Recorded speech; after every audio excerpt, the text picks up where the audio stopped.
আসসালামু আলাইকুম ভিউয়ার্স, আরশাদস কিচেনে আপনাদের সবাইকে স্বাগতম। আসসালামু আলাইকুম। আজকে আমি রান্না করব সরিষা ইলিশ। প্রথমে তেল দেব হাফ কাপ, এখন দেব পেঁয়াজ কাটা 1 কাপ আর কিছু কাঁচামরিচ। এটাকে হালকা লাল লাল করে ভেজে নেব। এর মধ্যে স্বাদ মতো লবণ দেব।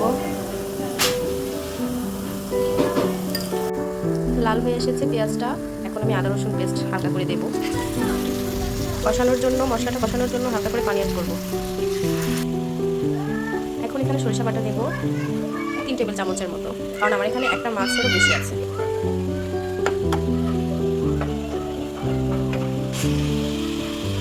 এক টেবিল চামচেরও বেশি মরিচের গুঁড়া দিচ্ছি, হাফ টেবিল চামচ হলুদের গুঁড়া, ধনিয়ার গুঁড়াও অ্যাড করেছি। এই যে মাছগুলো ওখানে কেটে নিয়েছি, এখন ফ্রাইং প্যানে দিয়ে দেবো।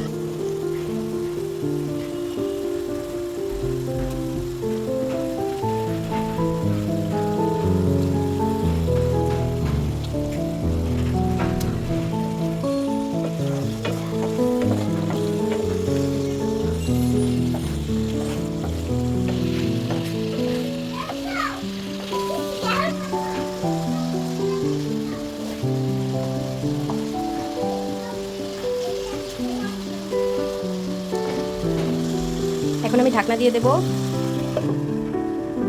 একটু ভালো করে ভুনা করার জন্য। ভালো করে কষানোর পরে মাছটা আমি এখন এখানে একটু ঝোলের জন্য পানি অ্যাড করেছি।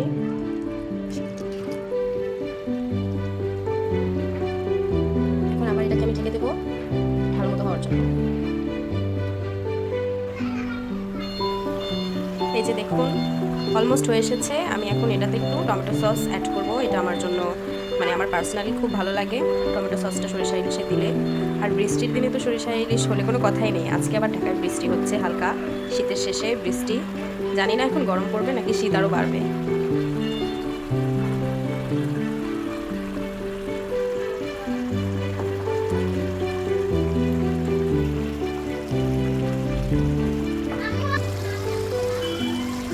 দেখুন কালারটা কিন্তু অনেক সুন্দর হয়ে এসেছে। আমার রান্নাটা হয়ে গিয়েছে, এখন শুধু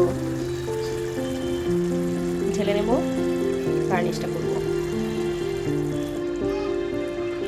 আমি যেভাবে রান্না করেছি সরিষা ইলিশটা, আপনারাও এভাবে ট্রাই করে দেখবেন বাসায়, দেখবেন সবার প্রশংসা করছেন। অনেক টেস্টি হবে এবং খিচুড়ি দিয়ে বৃষ্টির দিনে তো এর কথাই নেই। এই যে ভিউয়ার্স দেখুন সুন্দর করে ঢেলেছি, একদম অনেক মজা, টেস্টি। খেলে মুখে দিলেই বাসার সবাই অনেক প্রশংসা করবে। অবশ্যই আপনারা ট্রাই করবেন সরিষা ইলিশটা,